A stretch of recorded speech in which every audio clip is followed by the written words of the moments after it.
we think about ancient medicine, we often think about questions of disease and healing. When you fall ill, you call for the doctor. But as it happens, ancient Greek doctors didn't just advise people who were ill on what they needed to do to recover, but also gave extensive advice to people who were already healthy on what they needed to do to preserve their health or even improve it. Very broadly, the advice given by doctors tended to be not so different from what you might hear today. You need to pay attention to your diet, you need to do some form of exercise, pay attention to the seasons and the weather, dress and behave appropriately for them, and so on. And if you looked in a bit more detail, you'd see different doctors giving different, recommending different specific diets, different particular types of exercise, and so on. But what I'm going to talk about this evening isn't really the details of those recommendations, but a more general question about what conception of health we should use. And in particular, the question of whether we should think about health as being some kind of scale or spectrum. So a lot of what I'll talk about will be relatively late. It'll be in the Roman period. But I thought I'd begin with some very early Greek assumptions about health, so you can see where these ideas are coming from. So right back in the 5th century BC, the Greek historian Herodotus recorded many things about different societies that he'd learnt about. And one thing that he was quite interested in was different lifestyle and healthcare practices. He didn't simply assume that the Greeks were in the best situation as regards healthcare, and he was particularly impressed by Egyptian medicine. Greek admiration for Egyptian medicine goes right the way back to Homer. In the Odyssey, Homer says that Helen had a powerful drug that could suppress sadness and anguish, and she got it from Egypt. And I quote, "For there the earth, the giver of grain, bears the greatest store of drugs, many that are healing when mixed, and many that are baneful. There every man is a physician, wise above humankind." Herodotus doesn't put things in exactly those terms, but he does seem to relay some similar ideas about Egyptian medicine. He says that Egypt is full of doctors with remarkable specialization. To quote, "The practice of medicine is divided among them so that each physician is a healer of one disease and no more. All the country is full of physicians, some of the eye, some of the teeth, some of what pertains to the belly, and some of internal diseases." He says that the Persian king Darius used Egyptian doctors because they seemed to be the best in medicine. And he describes the Egyptians' healthy way of life. They purge themselves for 3 days each month because they believe sickness comes from food. They eat bread of coarse grain, drink barley wine instead of wine of the grape, and he describes ways in which they prepare birds and fish for eating. Herodotus speculates that even without these various practices, the Egyptians would be particularly healthy because of the climate that they enjoy.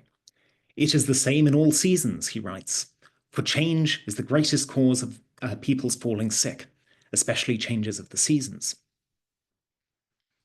Nevertheless, Herodotus thinks Egyptians are only the second most healthy people in the world. The healthiest, he thinks, are their neighbors, the Libyans. He notes that the Libyan nomads have a practice which might explain this. When their children are 4 years old, they smear parts of their heads with the grease of a sheep's wool and burn it so that their children don't suffer from phlegm draining down from the head. They say that this makes their children healthy, according to Herodotus. Herodotus himself isn't completely sure if this is the reason for their health, but he certainly agrees that they are the healthiest people in the world. So here there's an assumption that we can investigate differences between the health of different populations. And the basic assumption here is that health is comparable. You can compare the health of different people. Some are more or less healthy than others. The second idea that comes from 5th century BC that I'd like to talk about is the idea that health is some kind of exact proportion. And this is an idea that we find more in medical writers. It gets expressed in a few different ways.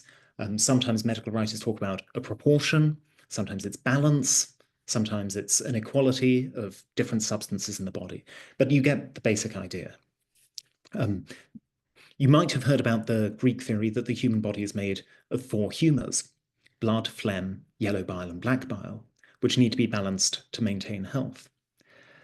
But that's only one Greek theory, and it's very important to remember that in ancient Greece, there's no NHS, there's no university degrees or qualifications, and virtually no state regulation on who can practice medicine.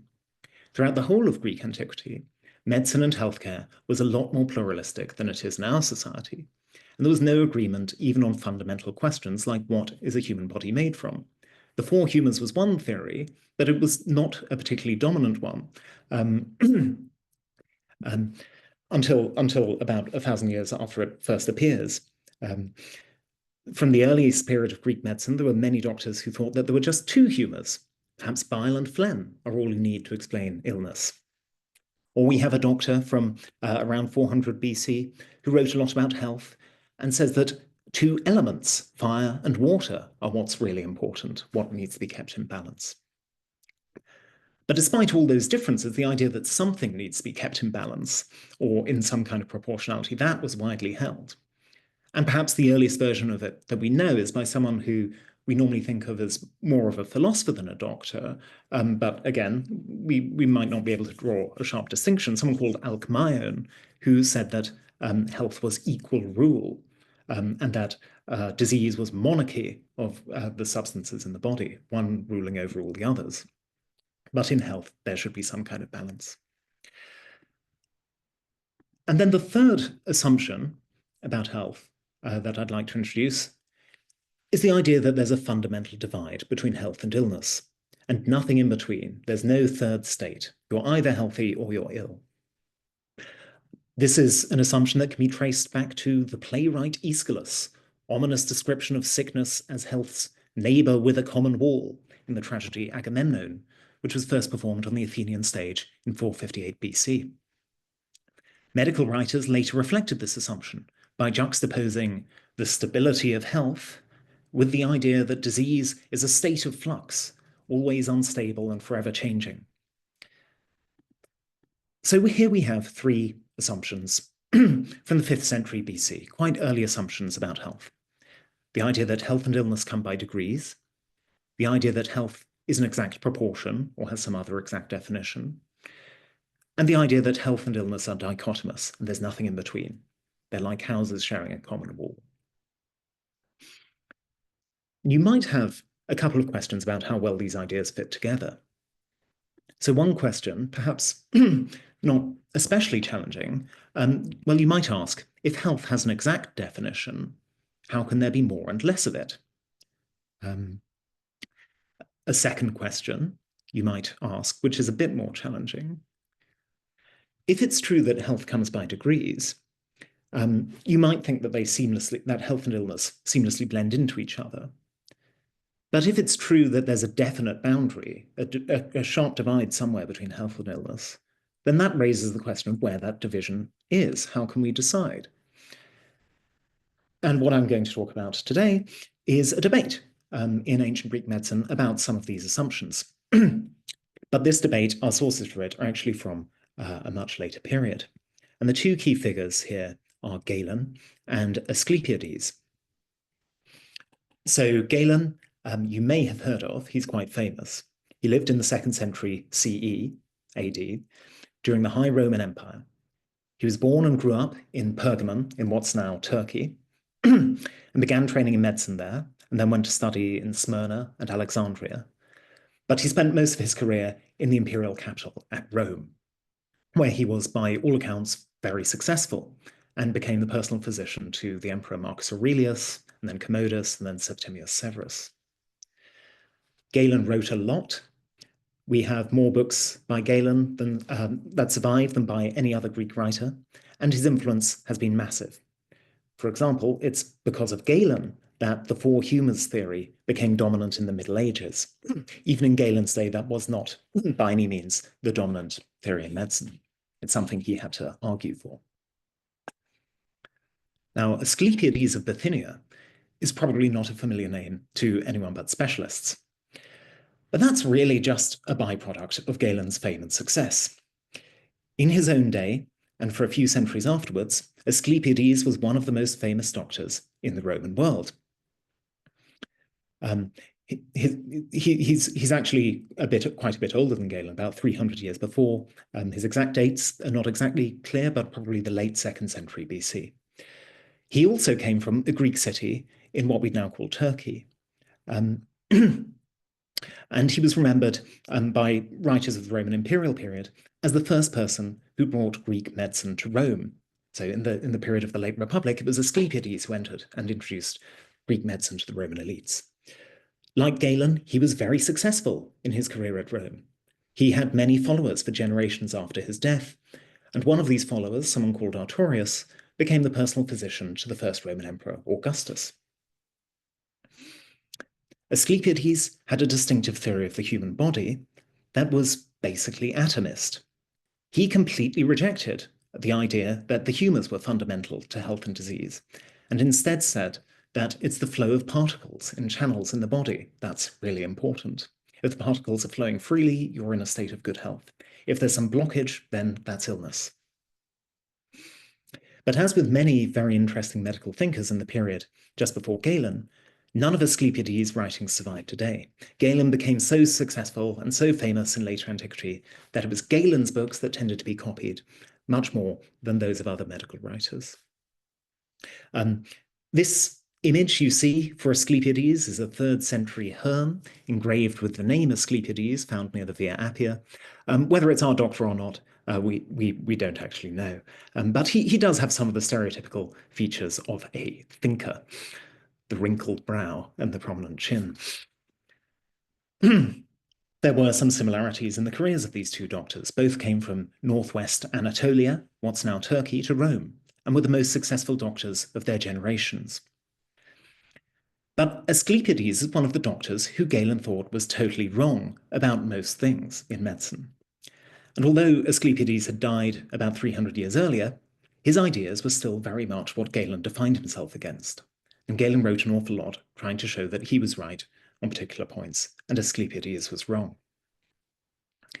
And the specific disagreement that we'll look at is about the first assumption about health that I just mentioned. So Galen thought that if a person is healthy, he or she could be very healthy at one time and slightly less healthy at another time. And Asclepiades seems to have denied that. He seems to have thought that you can't make comparisons of more or less when it comes to health. But what's not particularly clear is why he'd think something like this. Isn't that just a completely absurd position to take? I mean, surely it's obvious that some people are healthier than others. Well, Asclepiades was no fool. We know that. But because we don't have his own books, and because we have a lot of his opponents' books, it is a bit of a challenge for a historian to work out what he was really up to. And it's very important to remember here that Galen, when he writes about Asclepiades, doesn't give us a fair, even-handed representation. Galen was someone with many professional rivals. When Galen was at Rome, he was in competition with some of those rivals for wealthy patients. And some of his rivals followed Asclepiades' ideas. So bear in mind that Galen's arguments against Asclepiades are not cool-headed, disinterested analyses, but they reflect some very bitterly fought personal battles. Now I'm going to begin with Galen's account of the spectrum of health, because we've got plenty of direct evidence for it. And then I'm going to take us back and try to think about what Asclepiades might have been up to. So for Galen, as I've already suggested, health is an exact proportional balance between the 4 humors. And as I said, it might seem like if you give an exact definition of health as a proportion or something like that, then there isn't going to be room for degrees of health. After all, within an exact proportion, there isn't going to be room for a bit more or a bit less. But Galen spent a lot of time writing about the definition of health and arguing that we should think of health as a spectrum. So how did he do this? How did he match these ideas? Well, Galen calls that exact proportion of the 4 humors peak condition, euxia. And he says that this is when the humors are perfectly blended together, when they're in a state of eucrasia, being nicely blended.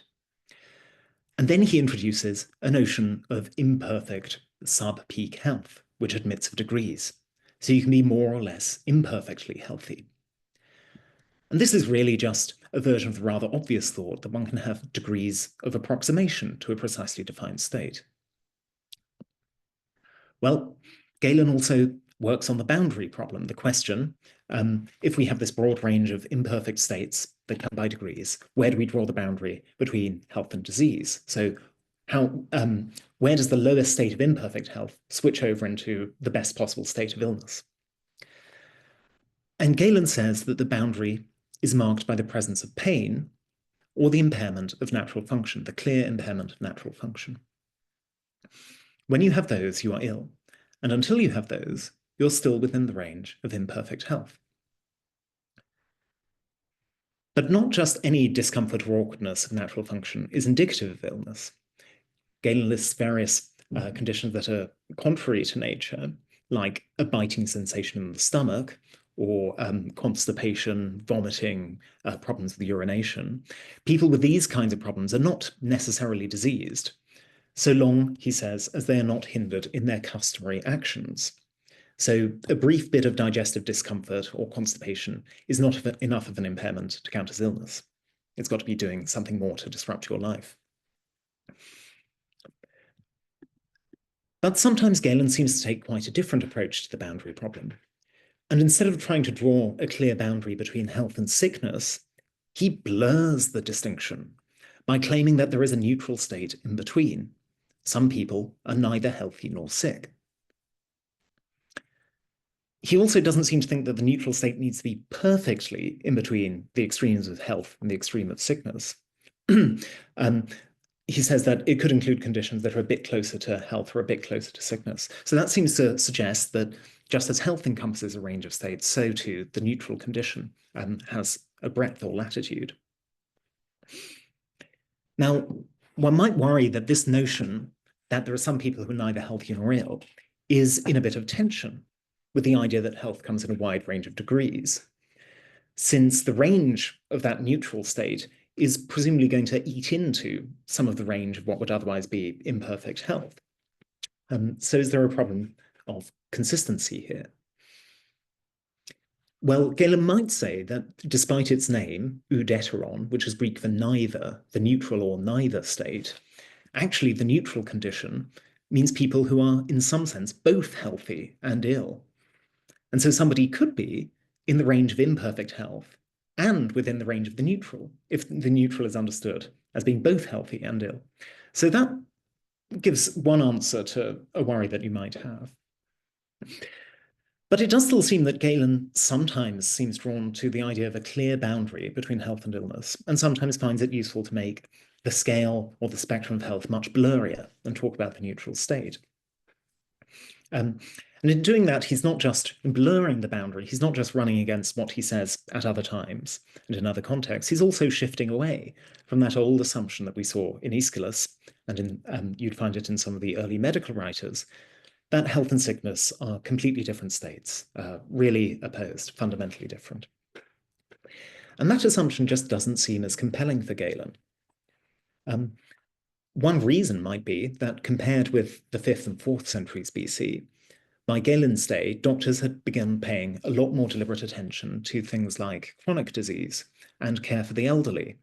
And in fact, Galen singles out the elderly as one group of people who come under the neutral condition, so people who are neither healthy nor ill. There's another question you might have about Galen's solution to the boundary problem, and that's what exactly does natural function mean? And actually, Galen's answer is interestingly complex. We expect him to use simple examples like the eye is for seeing, the lungs are for breathing, the tongue is for tasting and articulating speech, and so on. And he does give some examples like that, but even here, his view is more complex than we might first imagine. So, for example, someone who is naturally able to read a book from 4 meters away and then became incapable of doing so, Galen says that that person would count as diseased. Unless the eyesight had weakened due to old age, he adds. However, the inability to read a book from 4 meters away wouldn't count as a disease, Galen says, in someone who'd never had that natural ability. So here, what counts as natural function or a natural ability depends on the nature of the individual. And then again, some of Galen's examples of natural functions or natural activities are surprising. I quote, "We are able to engage in public life, bathe, drink, eat, and perform all other actions as we require." Well, eating and drinking you might expect, but taking part in public life, that's certainly rather surprising from our point of view. So Galen, when he talks about natural function, he isn't giving what we'd think of as a narrowly medical account of what makes someone healthy. And you might think that this is an attractively non-reductive way of thinking about health. It does, however, raise some questions about the notion of health as a spectrum. After all, if the natural functions that define health are not the same for everyone, but vary from person to person, then it's not clear that we can rank everyone on the same scale. Actually, Galen does make some comparisons like that. He does say that one person is more healthy than another in the very same context in which he says that the natural functions are not the same for everyone. But even if we admitted that there's some incommensurability between individuals, even if we got Galen to admit that, maybe it's not such a problem for his position. After all, what he's really concerned with is comparing states of an individual at different times. And this brings me to the question, why does Galen care about this spectrum so much? I mean, why does he care about the idea that health has latitude, and why does he want to show that Asclepiades is wrong? Well, for Galen, this is all part of his rationale for the part of medicine that he calls hygiene, dietetics or regimen. You know, what food you should eat, what exercise you should undertake. If health is a spectrum, then Galen can say, although you are healthy, you are only here, and you could be here. Come to the doctor. Patients who keep coming to the doctor and following his instructions will improve towards their goal. So this isn't totally disinterested. There's something for sale here too. So that's a quick introduction to Galen's view. But we still have the puzzle of Asclepiades. Why did he deny that there's a spectrum of health? Why did he deny that you can be more or less healthy? And since we don't have Asclepiades' own books, we have to rely on scraps and bits and pieces that have been said by later writers. And this is rather meager and tendentious evidence. And here is one of the main bits of evidence that explicitly says that Asclepiades denied health as a spectrum. This is at least third-hand information, a fragment of the North African Latin writer Caelius Aurelianus, adapting the originally Greek works of Soranus of Ephesus, who's reporting on Asclepiades. And here is what it says. Is health uniform or varying, since it increases and diminishes? According to Asclepiades and Herodotus, it is uniform, for they deny that there is a peak and latitude of health.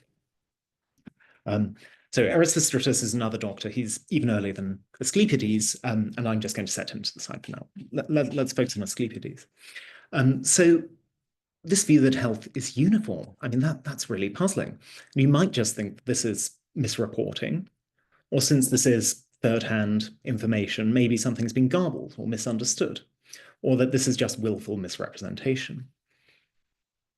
And there may well be some misrepresentation going on here, but there is just too much other evidence in Galen that seems to confirm Caelius' report. Galen doesn't often name Asclepiades directly, but he does repeatedly argue against the view that health is uniform. And he seems to associate that view with other doctrines that are clearly Asclepiadean. So here's an example. Galen argues, I am overcome by amazement at the opinion of men who think that both health and due mixture, euchrosia, are without latitude and one. And if something is contrary to this, they say it is not health. For they do not notice that they are introducing perpetual suffering, ae patheia, in making their account about something that has either never occurred in the body of an animal or not persisted for the least time if it ever occurred.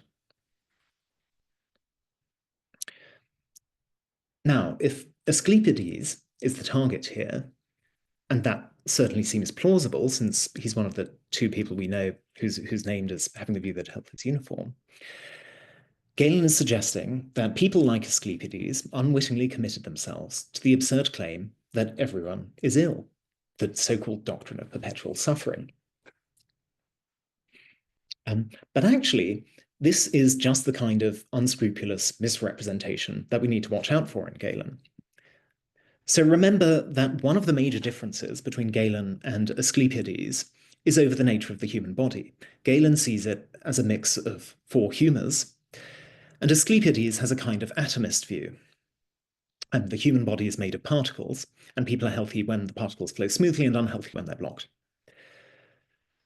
If the body is made of humors, which have qualities like hot, cold, wet, and dry, and if the body is continually interacting and affected by its broader environment, then it's not going to be practically possible to maintain the perfect, delicate balance of humors for any significant amount of time. And that's what Galen is saying here. So on a humoral theory of the human body, you're going to need to say something like there's a range of imperfectly healthy states, or at least that health can admit more or less in some way. Otherwise, if you identify health exclusively with this with peak condition, you'll be pushed to say that practically nobody is healthy. Nobody can maintain eucrasia, the perfect blend of humors, for any amount of time. On the other hand, if you have a view of the body as made of particles that have no inherent qualities, they just have properties like size, shape, motion, then if you say health is the flow of particles in the channels of the body, then it seems like you could say that health is uniform, that it doesn't admit of more and less. It doesn't admit of degrees.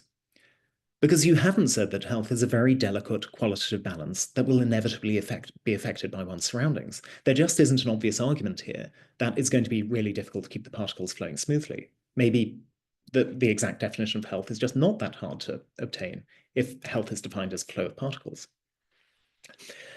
So in making this argument, Galen is rather sneakily working from his own assumption of humoral theory to try to refute the notion that health is uniform. And in a different piece of writing, Galen actually refers to an argument that humoralism led to the doctrine of perpetual suffering, because on such a theory, things in contact with each other act on each other and affect each other. And Galen's response is that imbalance at the level of humors is necessary but insufficient for departure from health. And there must also be clear impairment of the body's natural functions. So that's the view that we saw earlier. But he also notes that some people took a different path, denying that the fundamental things in the body affect each other when in contact, in order to avoid the doctrine of perpetual suffering. And that's probably a reference to Asclepiades' theory of corpuscles or particles, which wouldn't alter when in contact. And interestingly, this suggests that Galen's unfair argument that the uniformity of health leads to the doctrine of perpetual suffering might have been a response to an earlier argument against humoralism.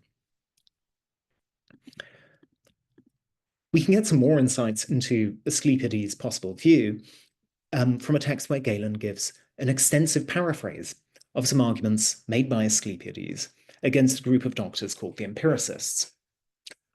So who were the empiricists? Well, very, very quickly, the empiricists sprung up as a movement in 3rd century Alexandria and continued right the way through to Galen's day.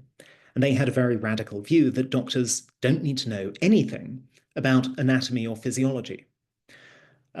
Doctors don't need to know anything about the workings of the human body. They don't need any kind of theory or reasoning at all. All one needs to do is observe which treatments are effective for each kind of illness and use those treatments in the future. That's the empiricist view. And Asclepiades, with his very theoretical notion of the imperceptible corpuscles that make up the human body, was very much against that view. And Galen, the humoral theorist, the great anatomist, was also definitely against the empiricists. And this is one point where Galen seems to have had some respect for Asclepiades' arguments. He doesn't directly quote them, but he paraphrases them quite extensively. Although there's still a bit of rivalry. He says Asclepiades has good arguments, but Galen can phrase them better. And here is one of them. So the argument starts from the idea that every case of an illness is completely unique and different from all others. So maybe you have a cold this week, and I have a cold next week, but yours began with a sore throat and mine's going to begin with a runny nose. And if we zoomed in more detail, we'd find small differences at every level. Perhaps we had different temperatures, or my cough was a bit more raspy than yours, and so on. To quote, Galen's paraphrase of Asclepiades, do you think that they, the empiricists, do not know that that in the almost endless variety of the diseases and the symptoms of them, the sick themselves differ from one another? So, what makes both of these cases of illness colds, if the symptoms are not exactly the same?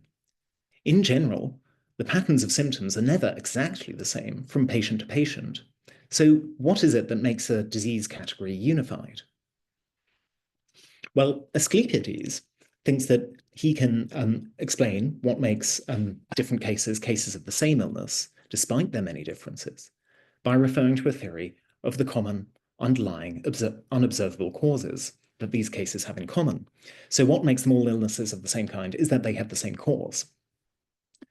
But if, like the empiricists, you refuse to have any theory, Asclepiades argued, then you'd have no principled way to treat different cases as variations of a single disease. For the empiricists, he'd argue, every case of a cold with a subtly different arrangement of symptoms would have to be treated as if it were a different disease. And that's absurd. That's going to be a completely unmanageable system of therapy. Now, in making this argument, Asclepiades drew an analogy to triangles. Although there are infinitely many different types of triangle, they do have some common properties. For example, their internal angles sum to two right angles, 180 degrees. And these common properties can be explained from the single, unvarying account or definition of the triangle. That definition is what makes them triangles, and none of them is any more or less a triangle than any other. Similarly, Asclepiades argued, there is a single, unvarying account or definition of each type of disease, which explains the common properties of individual cases, although these cases may differ in all kinds of accidental respects. So that would be something like the cause of the disease is what defines it. So although fevers may be more or less intense and may be more or less easy to cure, none of them is any more or less of a fever. A fever is a fever. Now, Asclepiades' account of disease has two sides. On the one hand, there's the endless diversity, the infinite variety of individual cases, and on the other hand, the complete uniformity of what makes them instances of the same type of disease that they are. Now, could it be that Asclepiades understood the uniformity of health in an analogous way? Health has an exact definition, maybe the free flow of particles in the body's channels, which an individual either satisfies or fails to satisfy. Healthy people vary in all sorts of ways, but not in their being healthy. In fact, none of them is any more or less healthy than any other. And if this is right, then Asclepiades' doctrine was far less eccentric than the later reports might at first suggest. It doesn't mean that all healthy people are the same, and it doesn't mean that healthy conditions don't vary. To put it a bit provocatively, you could say that healthy people are as infinitely diverse as all the triangles, and yet like them there is some underlying definition. Galen kept trying to argue against Asclepiades in various ways. We've seen his argument that the uniformity of health led to the doctrine of perpetual suffering, and we've seen that it's not very convincing. And now we can see that the so-called uniformity of health didn't really mean the invariability of health. It might have gone hand in hand with an emphasis on the infinite variability of health. Galen has a couple more arguments against Asclepiades that I'll just take you through now. One is what I'd call the dichotomy argument. So you can see he really wants to defeat this view. Now, Galen introduces the dichotomy argument by saying that he's going to argue for degrees of health independently of assumptions about the elements of physiology. That's an interesting remark that seems to admit that his earlier argument about the doctrine of perpetual suffering did rely on contentious assumptions about physiology. And Galen begins this argument with the premise that there are many different healthy constitutions. Okay, that's something Asclepiades would agree on. And then he says that these constitutions must differ either, what makes them different must be either the common form in virtue of which they are called healthy, or in terms of more and less. They can differ in one of those two ways. Well, it seems pretty clear that Asclepiades would just not accept that dichotomy. I mean, think about the case of triangles. There are many different triangles. Is it therefore the case that these differ either in the common form in virtue of which they are called triangles, or in terms of the more or less? No, they don't differ in the common form. They are all triangles, and they don't differ in the more or less. They just don't differ in either of those ways. So this dichotomy is completely unargued, and it's just false, and Asclepiades would surely reject it. Then there's what I'd call the structure argument. So here Galen says, look, suppose we grant, as you Asclepiadians wish, that the body is made of particles, and they can't be heated or cooled or affected in other qualitative ways when they come by things that they come into contact with. So you're not going to have degrees of more or less at the level of fundamental structure. Still, at a higher level of the overall structure of the body, or at least the overall structure of one of its major parts, surely that structure could be better or worse by degrees. And the overall structure could be better or worse. And that would be a basis for saying that health comes by degrees. Now, that's an interesting point, but it's certainly not a compelling refutation of Asclepiades' view, and it might even play into his hands. So a follower of Asclepiades might say, for instance, that what matters is simply whether there's blockage somewhere in the body or not, and that there's no way to rank the overall quality of the structure. And in fact, the idea that that the body is a complex structure could be easily turned around into a problem for Galen's own view.